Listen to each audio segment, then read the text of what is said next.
மக்கள் நல்வாழ்வுக்காகவும் அவர்களை காப்பாற்ற வேண்டும் என்றும் ஒரு சில கட்சிகள் தான் பொறுப்பேற்றுள்ளதாகவும் அதில் திமுகவும் ஒரு கட்சி என்றும் கருணாநிதி தெரிவித்துள்ளார்.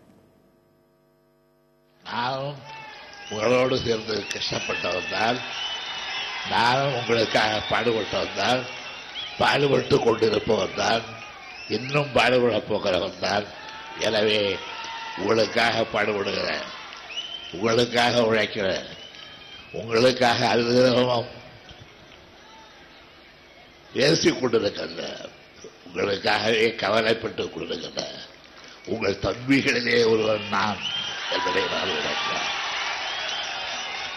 உங்கள் பிள்ளைகளிலே ஒருவன் நான் என்பதை வளர்ந்து கொள்ளக்கூடாது. நான் சொல்லுவது ஏதோ பிரச்சாரத்துக்கு வந்தோம், எதையோ பேசுகிறோம் என்பதற்காக அல்ல, உணர்ச்சியோடு பேசுகிறேன்.